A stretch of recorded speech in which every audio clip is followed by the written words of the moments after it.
All right, welcome. This is Pentest on a Shoestring Budget. That's the title I gave them because I really didn't think they'd go with, you can just go hack yourself.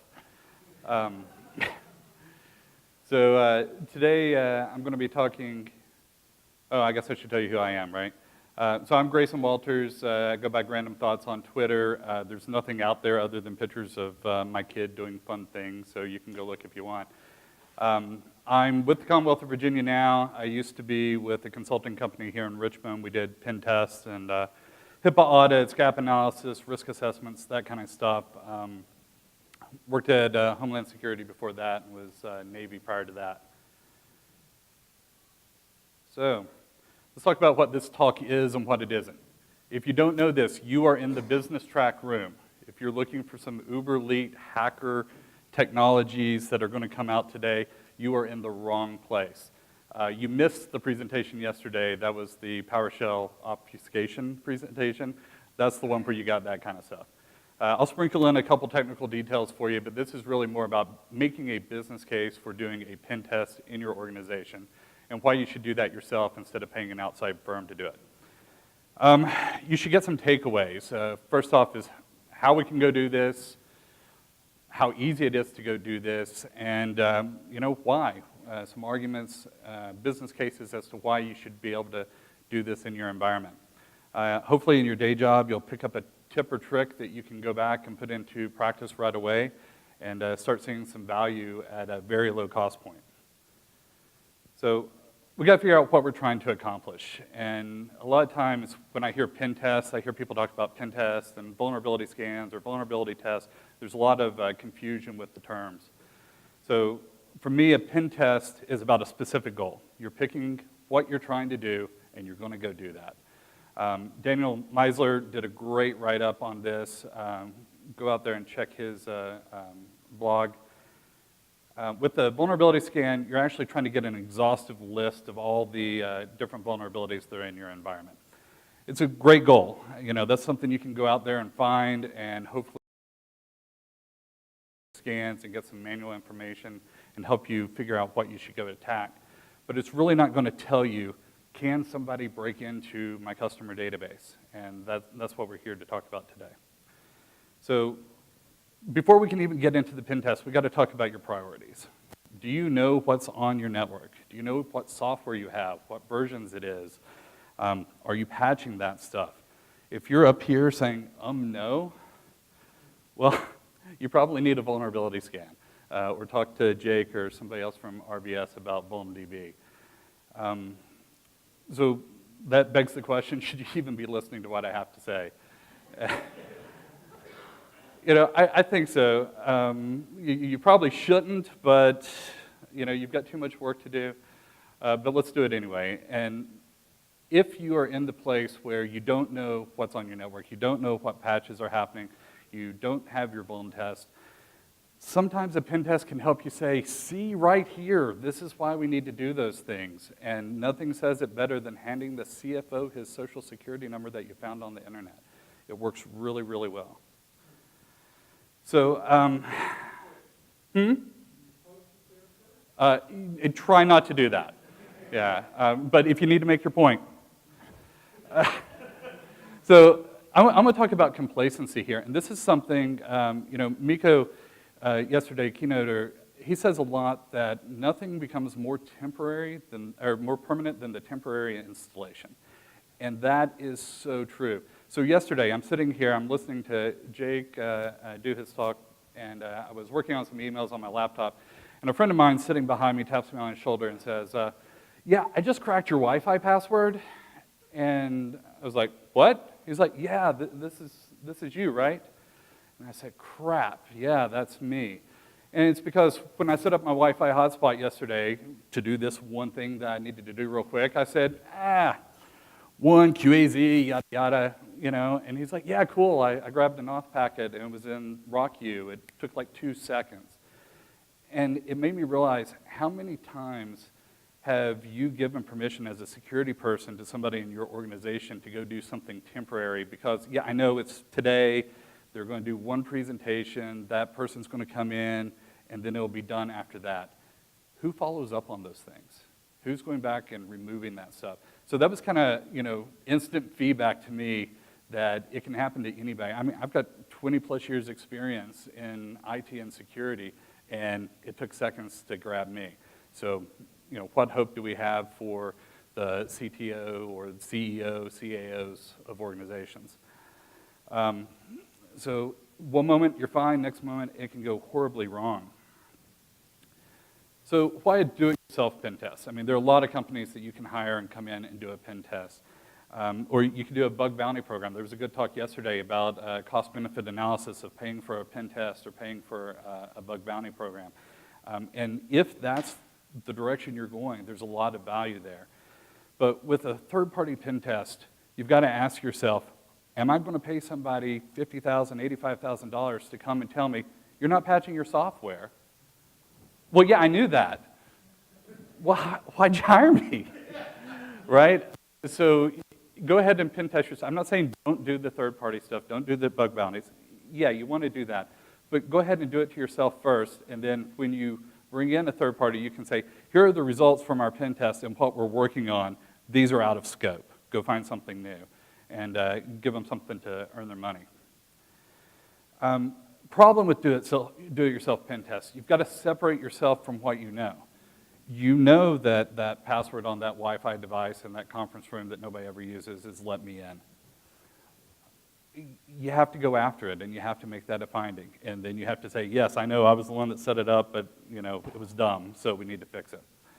The other problem is, if you were good at prioritizing these type of findings, you probably would already be working through that kind of work. So sometimes it's hard to figure out what you need to work on, and I'll give you some tips at the end to help you through that. All right, so let the business case begin. I hear a lot of pushback from different organizations when they start talking about doing a pen test, and usually it's one of these 3 points. It costs too much to hire somebody else to do it. Even if we do it, it's still going to cost a lot of money. And we've got so much work to do that we don't have time to do the pen test, let alone the work to fix the stuff after the pen test. And it's all true. We can go back and give them some responses. Yeah, I agree that it's too expensive to hire somebody. That's why I suggest we do this ourselves. I saw this awesome presentation. Did I say awesome up there? Awesome presentation at RVAsec that tells you how we can do it on a low budget. And really, this is a small project. It's going to take, maybe 3 weeks all in. You could squeeze it down to a week and do everything in a couple days. You can find a week to go after some of this stuff. It's important. So when you're ready, you got to grab some people. It's really hard to do any type of pen test in a vacuum. You need to get some people that you can work with. Hopefully some different people from different parts of your organization. If it's just the security team, then you're just going to have that same hive mind that you had when you put all the processes in place. So one of the best people that I ever pulled into one of these do-it-yourself pen test teams was a DBA. And he came in and he's like, well, yeah, here's all this stuff we can do. I'm like, why didn't you ever tell us this? Well, nobody ever asked. So you can really bring in some of that knowledge from other parts of your organization and really add value to the overall assessment by doing that. So a red team, right? That's what we're talking about? No, I'm not talking about a red team. It's entirely different. So another good write-up. This is Kirk Hayes. He talks about red teams versus pen tests.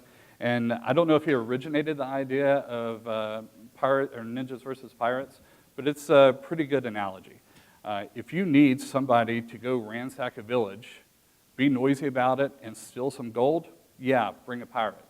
If you need somebody to go sneak into a village, steal some gold, and never be caught, hire a ninja. So that red team is really your ninja force. They're trying to get in, evade your blue team. If your security program's at that point where you've got a blue team and you're actively hunting people on your network, then yeah, go ahead and look at the red team type scenario. But if you're just starting out, we're just talking a pen test. One of the great things about doing a pen test instead of being on a red team is you don't have to care about how noisy you are. If you get caught, great, that's a fantastic finding. We were hoping to get caught. So those are the differences. So a quick thing, there's some pen test standards that you can go and check out. A couple of them up here. When I was writing this talk, I was like, oh yeah, I'm going to include all the standards that you can use. And then I went and looked, and none of them have been updated in forever. So if anybody's looking for a good master's program thesis or something, go update this, because I don't want to have to go rewrite it. And I see at least a couple of you in the audience that have that skill set. So let's go ahead and do that. There's still some good information in it, but I don't think any of them will give you what you need to run through the program start to finish. So you're going to have to dig in to the individual ones to take a look at them. All right, let's get to it. So I'm going to talk about 3 different levels of shoestring pen tests. One is straight up free. Only thing that we're going to require is your laptop from work. And if you can't get that laptop, then I really can't help you. You're in a bad situation. You should be looking for another job. Level 2, this is $250. I mean, you should be able to squeeze $250 out of your organization for something like this. And really, level 3, that's only $1,000. You should be able to get that as well. So level 1, you have permission to do this in your spare time, no hardware, no software, you can download stuff. Okay, level set? Stop. Did you get that in writing? I mean, this is something when I hear people starting their pen tests, often they don't do the steps of actually getting it in writing. And if you didn't get it in writing, you're just an insider threat on your network. And when you knock over the production databases, is it your boss that's going to be in trouble? Well, if you have a piece of paper with him saying, yeah, go do this, yeah, maybe. It's pretty lonely out there on that limb if you don't have that piece of paper. I'd recommend getting your boss and your boss's boss to sign that piece of paper and make sure everybody's aware of what's going on. So that'll really help you out. Our shopping list. We're going to use VirtualBox and Kali Linux. It's the same setup that the CTF people are recommending for the Jeopardy-style CTF today. So we're also going to need our pen test permission slip and our documentation. A lot of companies that try and do this do-it-yourself pen test stuff fail because they don't take the time to plan it out. And I've been on those type of things where we tried to do it ourselves, and we're like, oh yeah, we're going to do a pen test next week. That'll be awesome. And Monday rolls around, and we're all in a room, and like, what are we going to do? So it's a tough place to be in. So you got to plan out your scope beforehand. You got to figure out, what success look like. How do you know when you won or failed, depending on how you look at it? So the way I like is the golden ticket style, totally Willy Wonka.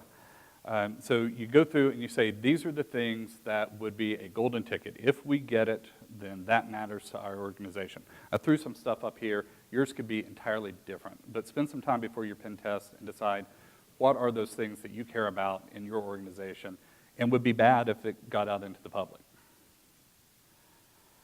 So what can we do with this shoestring budget free version? We can do an external pen test. We can include phishing and network testing. We can hit Outlook web access, hit the web apps. Even if you don't get into the network through one of these vectors, you might be able to get information straight from the web app itself or Outlook web access. If you can get a user's Outlook web access credentials, attachments are so awesome. You can just go right in and pull them all down, and you may get everything you need right there.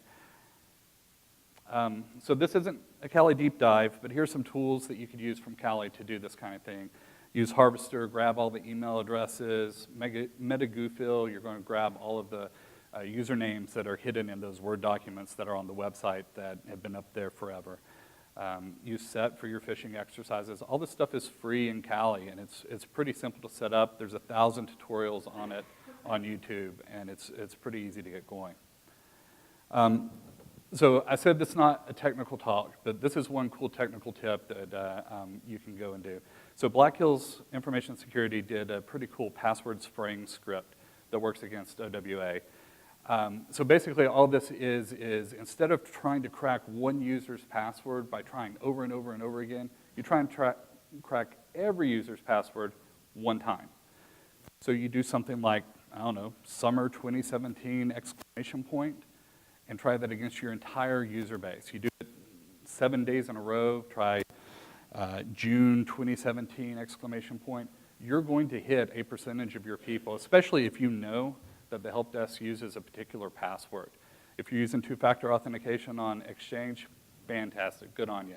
But if you're not, then this is a really easy way to grab a user's credentials. So, okay, we got Outlook web access, we can get into a user's mail, that's great. Silent Break Security has this cool, nifty tool that you can build Outlook rules and then upload them using OWA. And then those rules work inside of the Outlook client that the user has on their desk. So I can actually build a rule in OWA that will make my end user sitting at their desk connect out of the network to your command and control server, whatever you want them to do, any command you want them to hit. I like this one. It turns their laptop into a Wi-Fi access point. So you've got internal network access pivoting through Outlook web access. So that's a pretty nifty set of tools you can combine there. All right. Once it's built, the great thing about this is, yeah, you only want to do your pen tests once, maybe twice a year, but that password spraying script, run that thing every day. You know, figure out what your lockout timeout is for your network, and then use all kinds of stuff. You know, go through the top 25 passwords, top 30 passwords, and do one every single month until you stop getting those, and then try a new password list. All right, level two. Level two, we're going to add $250. Hopefully you can get a spare laptop from somewhere so you don't have to reuse yours and screw it up every time you want to do this. We're going to go shopping. Hack5, they've got some cool tools. I'm going to add the Bosch Bunny and the rubber ducky, and then Cloud VM. This is optional. This makes it a lot easier for you to do your connections back to your exploit boxes. And then we're going to use a couple Raspberry Pis. So still going to run Kali Linux on the laptop in the BDM. We're going to put Kali Linux on the Raspberry Pis, and we're going to put it on the cloud box. We're going to do our external pen test exactly like we did it before. We're going to do an internal pen test. If you have multiple sites, then you can add some social engineering aspects where somebody shows up without credentials and they've got this device, Raspberry Pi, that they need to hook up to the network. This works really well if maybe you've got different departments in the organization where faces won't be known. But if you're somebody that your face is going to be known wherever you go in the company, it's just not going to work. You might make an argument for a fired or former employee type deal, but you know, it's a stretch. So we're going to use the rubber ducky. So this is the first one. If you haven't seen the rubber ducky, this is a keyboard that looks like a USB drive. So there's a ton of scripts out there that you can get for the rubber ducky. You plug it in, and all the computers recognize it as a HID device, no drivers, it just starts working.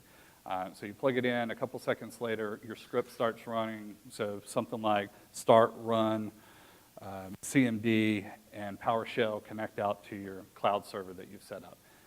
There's lots of great things you can do with your rubber ducky there.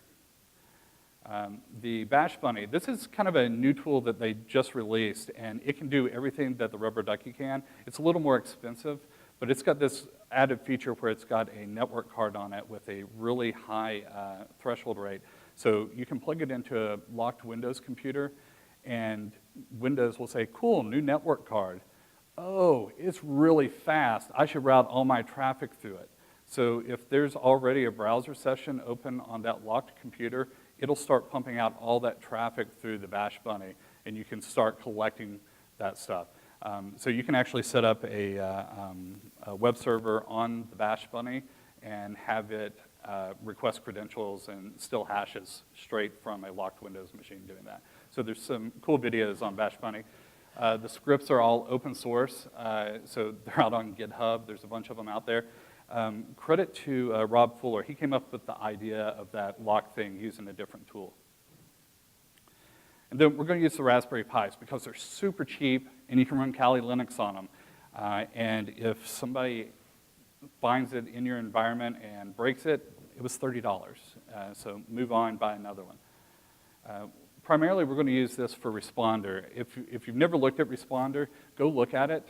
Even if you're not doing a pen test, just fire up Responder on a Kali instance and start watching to see if people's hashes flow into your Kali box.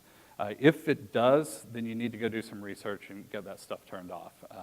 All Responder does is listens on the network, and anytime somebody says, hey, I'm looking for such and such server, it says, yeah, that's me. I need your password, though. And Windows says, sure, here you go. So that's a great tool.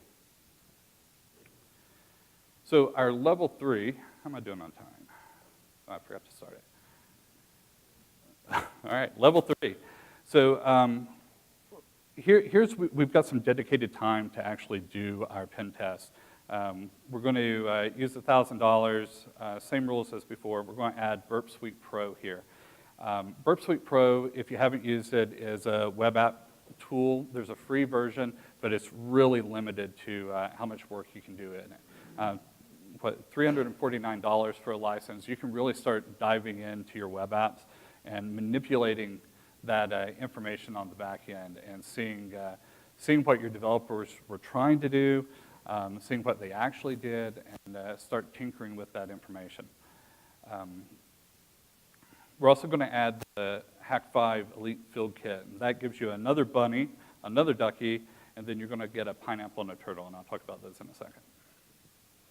So we're going to do our internal and external, just like we talked about in scenarios 1 and 2, do advanced stuff with Burp Suite Pro, and then we're going to do some advanced Wi-Fi testing with the pineapple, and I'll talk to that when I get there. So it's a turtle. So if the Bosch Bunny includes everything from the rubber ducky with the keyboard stuff, the Bosch Bunny also includes everything from the turtle from the network side. So that Bosch Bunny's the two devices slammed in together. If you buy one device, buy a Bosch Bunny. But individually, the rubber ducky and turtles are cheaper, and you can get more of them to spread around your organization.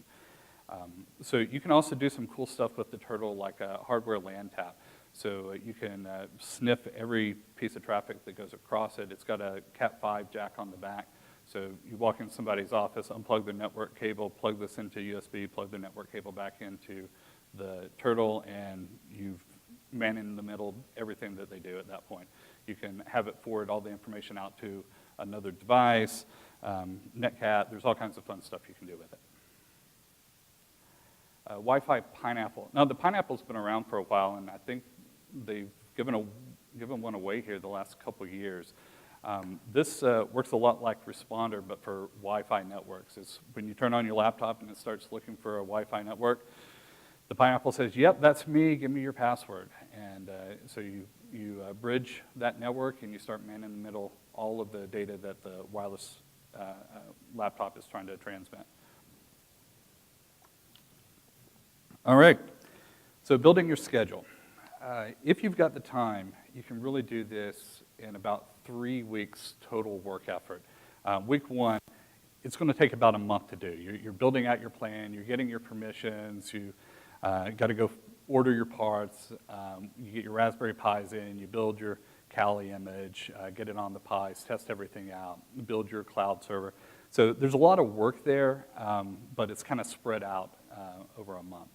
Week 2, that's your pen test week. If you don't go hide somewhere, then every 5 minutes you're going to be faced with your day job, and you're not going to be able to get anything done. So that's part of the getting permission, getting buy-in from management. You've got to be able to take your team, take all those people, and put them in a room where nobody's going to bother them, preferably somewhere away from the IT department.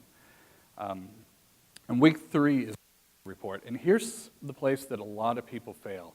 Is you finish the pen test week, and then you're like, okay, it's great, Friday afternoon, we're done. Monday morning comes in, and you start doing your normal day job. I know I need to write that report, but I'll get to it this afternoon. And that this afternoon never comes. And you just wasted all of that work because you don't have that tangible thing. And you keep thinking, all right, we'll go fix that stuff. I don't have to write a report. I know in my head what we found, and we'll go take care of it. And it never happens. So if that's your organization, drop Friday off the end of your pen test and write your report on Friday. It's more important to get that done than to actually have that extra day of testing. You can always come back and do some follow-up testing later. And that's the stuff people want to do, so they're going to do that and then be motivated to do that. All right, so Rule 31. So this is, earlier I said that I'd help you prioritize the findings that you have. And I call it Rule 31. There's 3 of them. Rule 3 sounded stupid, and everybody already knows Rule 1, right? Rule 1?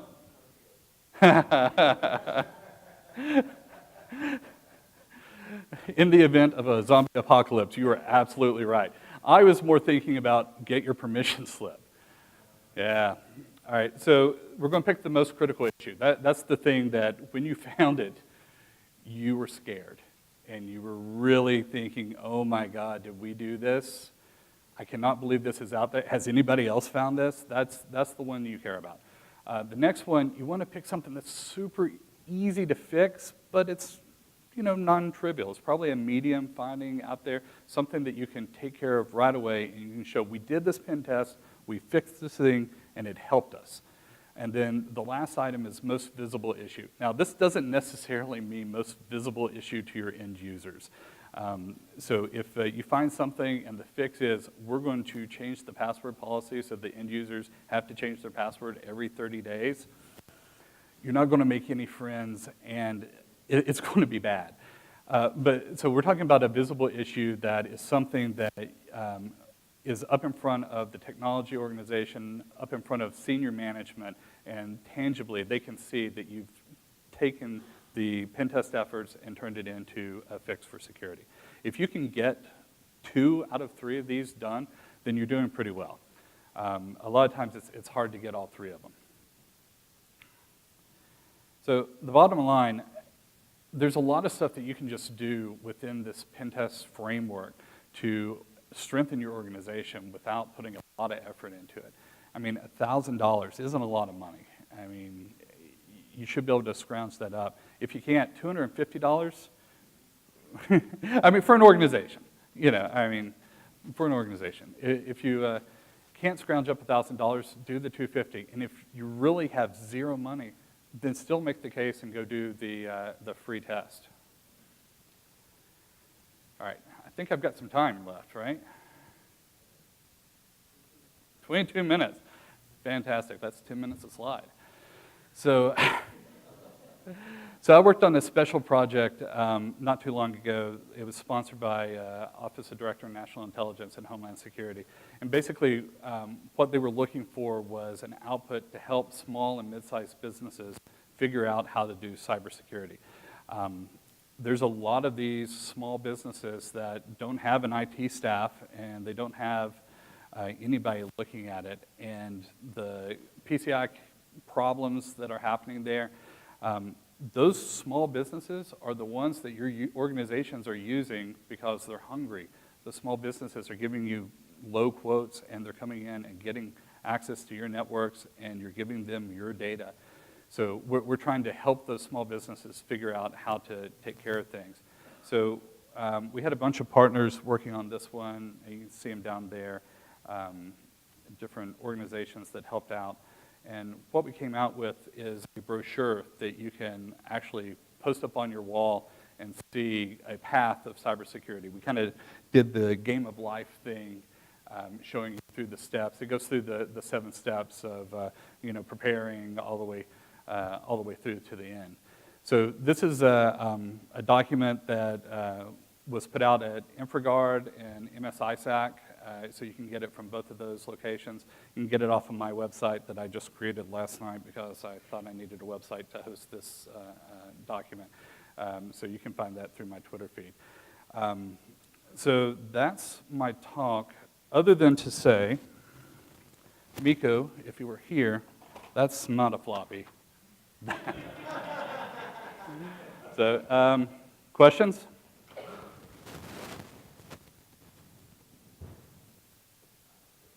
Sure.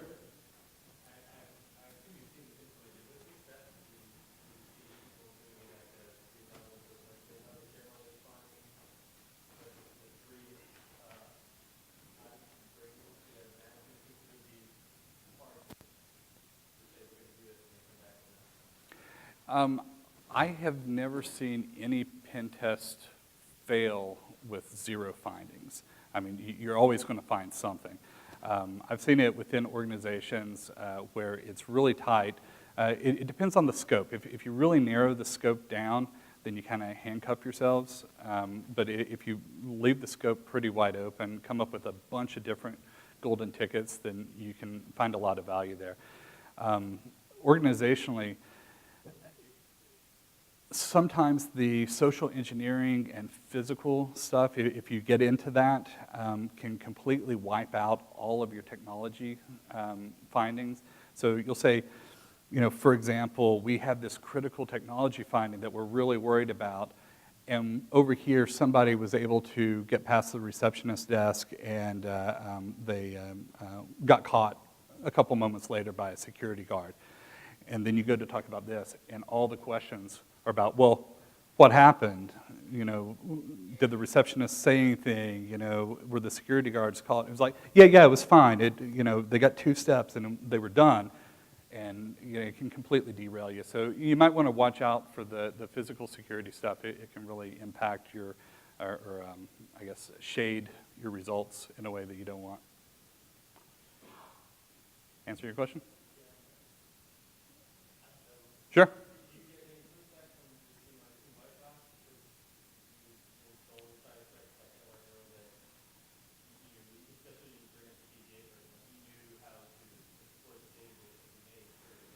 Yeah, there's some givens with that. You know, this is a straight white box test. It's really hard to do other than that. I've seen a couple organizations try it where you limit yourself to data that you find during the pen test, and you have to show your work.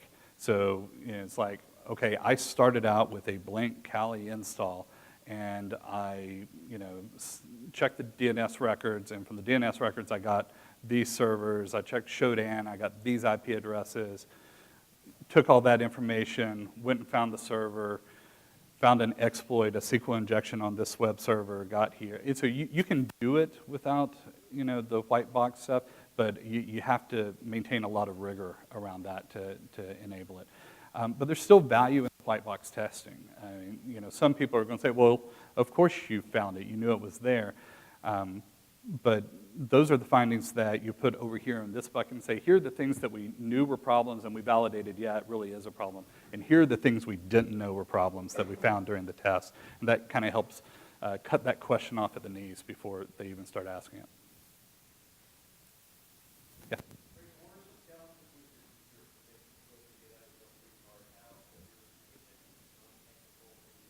Mm-hmm.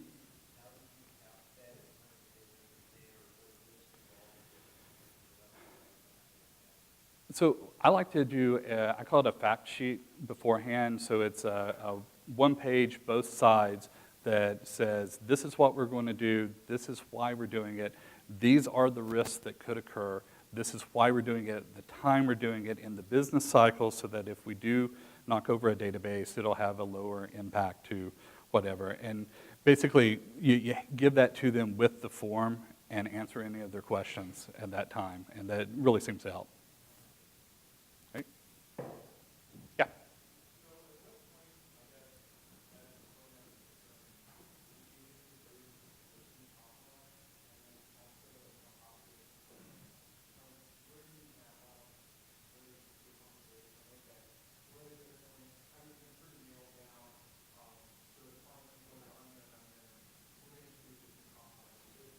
Mm-hmm.